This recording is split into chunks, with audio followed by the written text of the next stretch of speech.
My name is Shannon Williams, and I'm with Isthmus Wellness. And today I will be interviewing Josh Conrad, one of our lead acupuncturists, but massage therapist turned acupuncturist.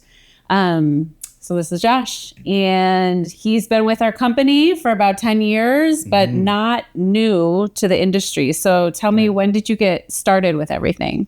Yeah, I became a massage therapist in 2004.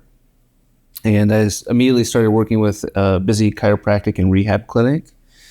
And that was a really great advanced education because that particular clinic saw a lot of workman's comp people, meaning that we saw a lot of injured workers, which included EMS and safety police type officials.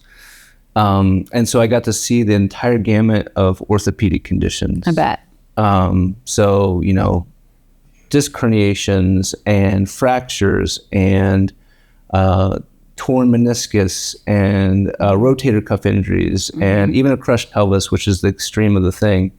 And so I just got a really good assessment of kind of a process of rehabilitation, how to prevent people from going into surgery, working on people post-surgery or pre-surgery, and working with folks whose surgeries didn't go so well. And so I really got a good understanding of the type of approaches and things that work with people and the type of things that don't. And so I did that for nearly 12 years. And then I came to Isthmus Wellness, and I was able to bring a lot of that tenure and experience to my work there.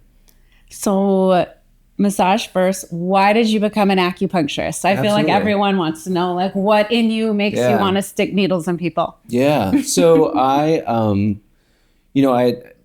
with all that time with massage, acupuncture was always a consideration for me. But to be frank, I was in a small rural community at the time. There was a couple practitioners that I had some experience getting acupuncture. But I really wanted to fully understand what are the mechanisms involved, how does it work, how does it really help. It wasn't enough just to say that acupuncture works, which we know it does, but to really understand, like, how does it extend the type of work that I'm already doing, And I believe that really comes down to the body's fascial network. Fascial network. Yes. Okay. What? Yeah, big words. Right? You can keep going, but I can guarantee people are like, what's a fascial network? Yeah. So I'll get into fascial network in just a moment. I do want to just finish like how I got into acupuncture. So I literally came to Isthmus Wellness because you were a group combining both treatments. And so it gave me a full exposure, a full understanding of what acupuncture is. And I finally made the leap. And in a sense, what I can say about acupuncture is that massage is wonderful. It's a really great treatment. It loosens up superficial fascia, connective tissue, muscles. But to be frank, the acupuncture goes deeper, so that we really have the opportunity to work on the body's larger internal systems through acupuncture. So the fascial network.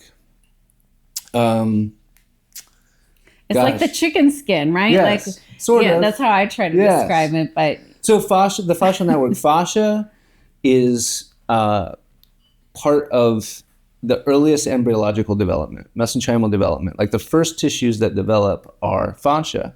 When we see a classic picture of a developing embryo, we see this translucent, semi-translucent humanoid figure, right? And you can kind of see through it a little bit, and you can kind of see the organs are starting to develop in there. That's all fascia. And I get chills every time I say it.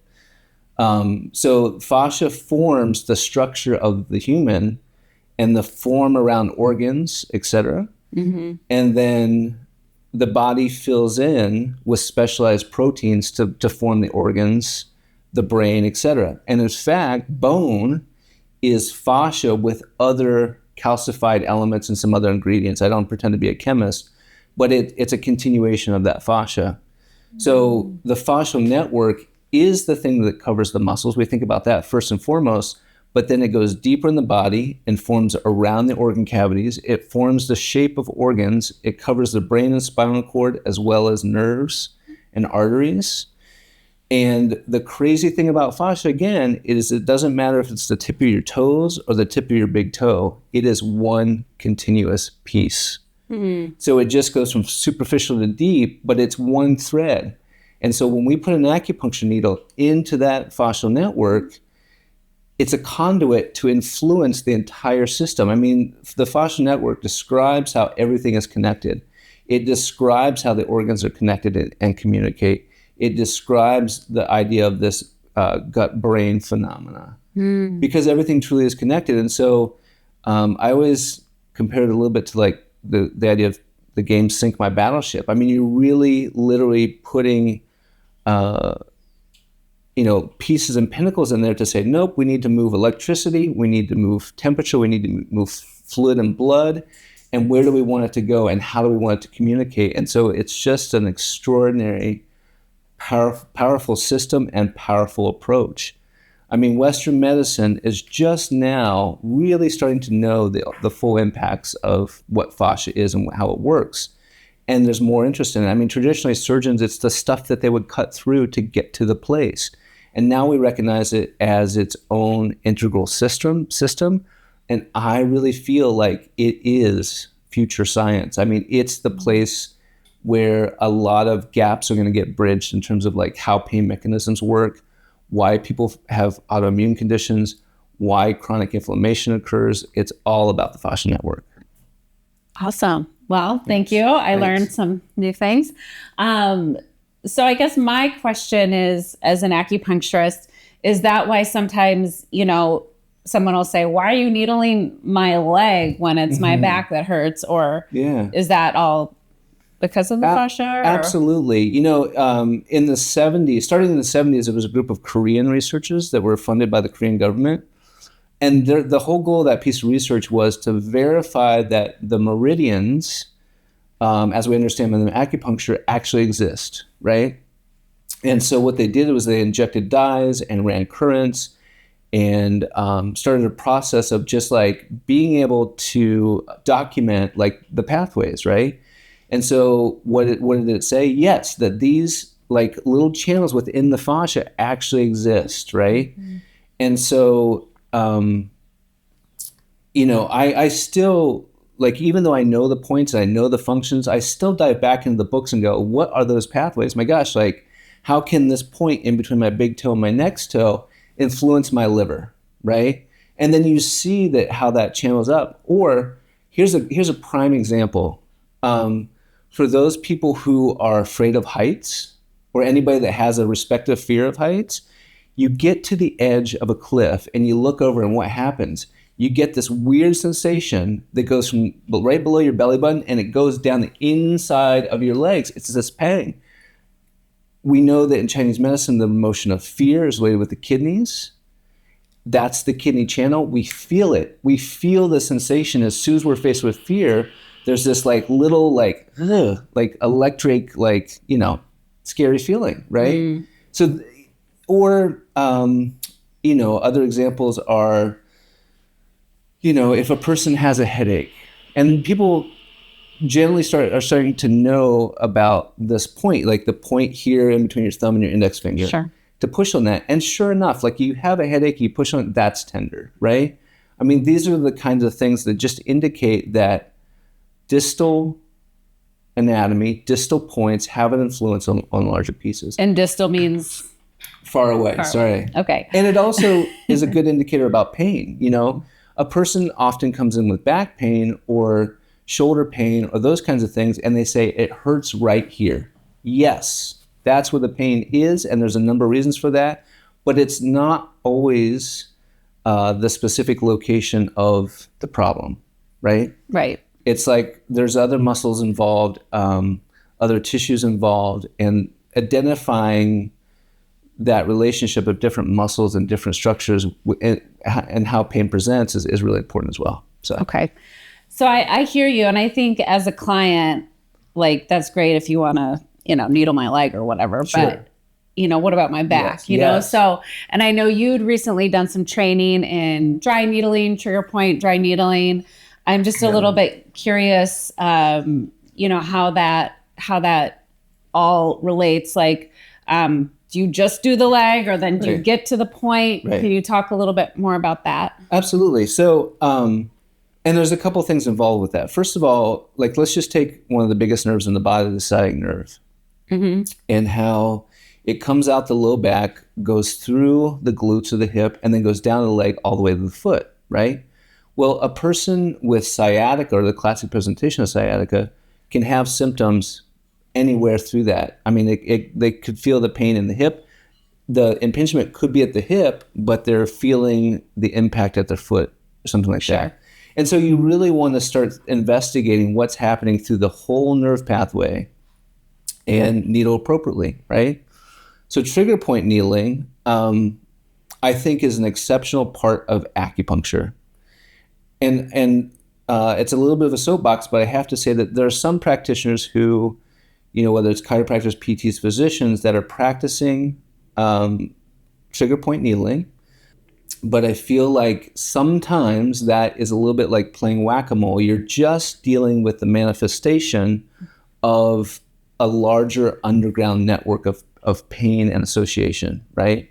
And so they needle that point, and it feels like it's gotten better because you dissipated that trigger point, but then there's that whole network that needs to be dealt with. And that's the fascial network? Yes, the fascial network and the neural network. And that's where acupuncture really shines, in that like you can go in and dry needle a trigger point. I'll explain what a trigger point is in a moment.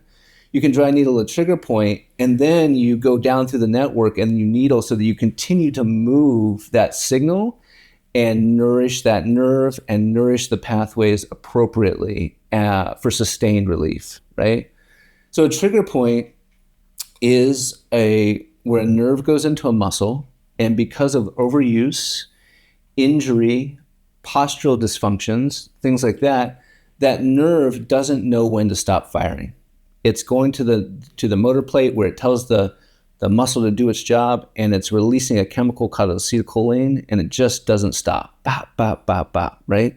That builds up a knot. That knot is, acetylcholine, which is like the juice that makes a muscle do its job.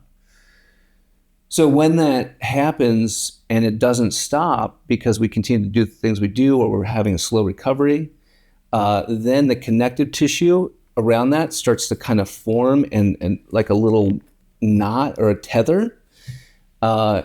And then that can happen all the way down. So that when that tether happens and that knot's there, it's almost like that spot in the muscle becomes dysfunctional or unfunctional, right? And because any nerve can go down an entire limb, that'll just start happening all the way down the limb, And so dealing with those trigger points and then getting things to circulate and move is absolutely crucial, And the thing about pain is it's actually super elusive. A person's body will compensate by shifting how it's doing things, using other muscles, changing its posture, changing gait, adjusting, to try to stay out of pain, or to try to stay out of like tension, right? And then finally, when a muscle becomes fully dysfunctional, it's like that is sometimes when pain comes on. It's like when it's reached critical mass. A person will say things like, I don't know what happened. I just bent over to pick up a sock, or I sneezed and my back went out. Well, most of the time, that's actually been developing for a long time. And that was like the final straw, the thing that said, well, the body said, okay, I can't adjust, I can't compensate anymore. And now we've reached critical mass. So, yeah. Awesome. Okay. And in your experience, do people tend to know where trigger points are? Or is that something that you tend to find as an acupuncturist? Or is it something that they can feel? I think a little bit of both. I mean, definitely, the upper traps, for example, because of stress, because of desk work, because of those kinds of things, people can often, and they can grab them, right? People often go, ugh, a knot in my shoulder, and they describe it as that. So it can be felt, but I think that there's some nuances about trigger points. It's like, I'm always surprised people go, you can feel that? You can actually feel that? And so I think it's just years of experience of feeling the subtleties in tissue, right? It's like fascia should be like cruising down the highway like a smooth blacktop thing. And then when you get to things that start to feel restricted, it all of a sudden feels like you're dragging in taffy. I mean, it just like starts to thicken up and slow down and all the thing and hit a little roadblock or a bump. And then you know you're there, right? The other important thing about trigger points is that just because something feels tight does not mean that it's a trigger point. That's the equation where we talk about the pulley system of the body. Every muscle and every muscle group has a counter. Everything's trying to keep the body completely aligned with the pelvis. And so it'll do this kind of adjusting back and forth. So when something has a trigger point, it becomes shortened and it becomes thickened and it becomes condensed. So let's take somebody who works at a desk a lot. One of the muscle groups that'll get super tight are the pecs and the scalenes. They're drawing forward, they're shortening, and we'll get a little bit of a trigger point sensation. In turn, because this is pulling forward, the lats, the big bat wings that go up the back, they'll be super tight and they'll be super sore. But they don't always have trigger points. They're lengthened. They're under extreme tether. So if you go, oh, well, that's tight, let's start just dry needling it, you're going to have an opposing result, right? You need to, take things in hand and really see how pain is presenting, see how posture is presenting, and all the things to make an appropriate assessment and to make an appropriate treatment. And is that what makes an acupuncturist different, that we're kind of looking at the whole thing rather than, okay, it hurts here, we're putting a needle here? Like, what's the difference between, my provider did some dry needling on this one spot versus like seeing an acupuncturist who can also do dry needling and assess like what he... I think there's talented and wide scope providers in all fields, right? But I think one of the challenges is that oftentimes with things like PT is that it is tied within a network setting and within an insurance setting. And so it doesn't, if somebody comes in and they go, I've got shoulder pain. Okay. Well, shoulder pain also is probably going to involve the upper and mid back. It's probably going to involve the low back. It may even involve, strangely enough, your front of your leg hip flexors, right?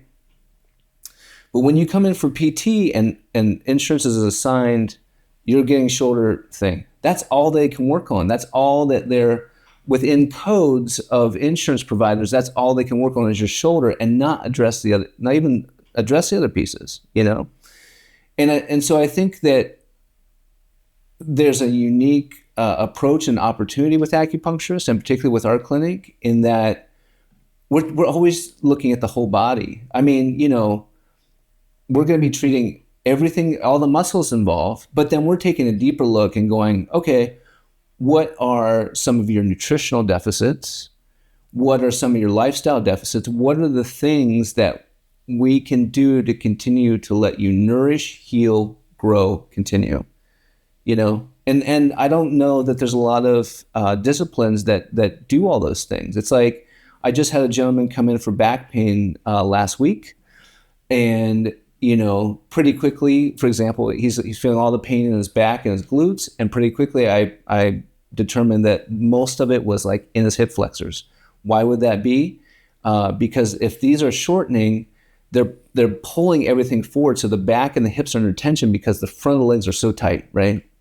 So anyway, I spent nearly 2 hours with this gentleman on his first visit. And he was like, oh gosh, I thought this was going to be a 30-minute thing, like come in and get acupuncture. We had the time, we talked about that. And I think he was really pleased to sit down and, really be heard about like what he was eating, what he might need a little bit more of, how he's sleeping, what his, driving conditions are and working conditions are.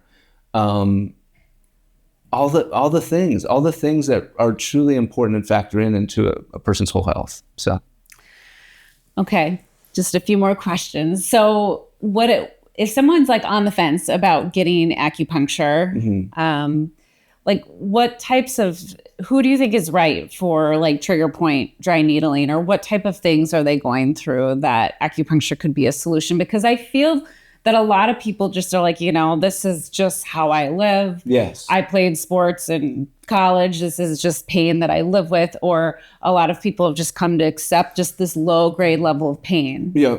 I think that that's, part of that normalization of like people get used to not feeling good, right? And they can adjust to a lot until they get to a point where they're injured, I've seen enough people have joint injuries, tears, dysfunction, things like that. And what I quickly realize is that with some prevention, when they're already in pain or feeling discomfort, they could have prevented a lot of injury and a lot more extreme rehabilitation with treatment, right? Mm-hmm. So that's the first order of business. But I think that, stepping back and really assessing, like, what is my discomfort? There is a pathway out. I mean, whether you do rigorous, labor type work, or whether you sit at a desk, or whether you're a working mother. I mean, I see lots of mothers who like the main ingredients is holding like a heavy toddler and their arm and their hips all messed up and their necks all messed up. I mean, all these things are valid. And they're all important, and there is a way through and out of it. And it's also an opportunity to learn more and know more about your body and how it's presenting. I mean, as soon as a person gets acupuncture and massage treatment, and again, as we all know, my favorite treatment is acupuncture with 30-minute massage combo, because it does both, is that they become aware of what areas are tight and where the problems really exist. And we give them the tools not only to get out of pain, but to continue a little bit of that process themselves. I'm a huge proponent of like home self-care stuff, right? I try to keep it super simple. I try to keep it super concise, unless a person wants to go further with it, to give them the tools. And I think that that's about empowering people for their own health. That's really part of the process, is treating them, getting them out of pain, and then giving them the tools to succeed. So. Great. And as you were saying, so Josh is the only one at our clinic right now that offers the acupuncture massage combo. So if you want to see Josh specifically for both, you would book an acupuncture massage combo. And then last thing, if there's one thing that someone could do today to start improving their health, what do you think that one thing could be? The one thing that they can do to start improving their health? One thing. Does it have to be like musculoskeletal related, or it can just say anything? Okay. Or you can share us a tip, something that you do every day. Yes. The one thing a person can do to benefit their health every day is to get up first thing in the morning, don't look at your phone, and go out and don't look at the sun, but face the sun and start walking towards it. It doesn't even matter if it's a gray day. The reason that is that our bodies are bound by the circadian rhythms of the earth. It goes back since we were, living in caves. The one thing we can do is face the sun, because what it does is that sunlight enters your eyes, and the body's mitochondria, which are the powerhouse of cells, the energy makers of our bodies and cells, the most concentrated mitochondria are in the back of the eyes. And why is that? Because they're informed by sunlight. And when that sunlight enters the eyes first thing in the morning, it informs the body to start making energy and to start doing it efficiently.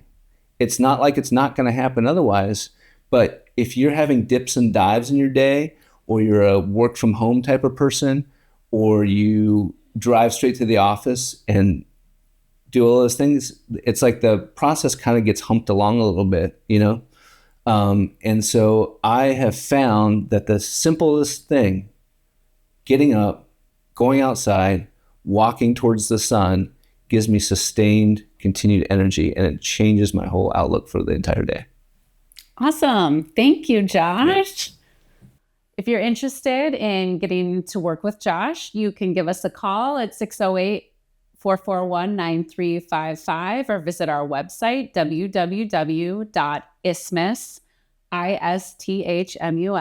wellness.com.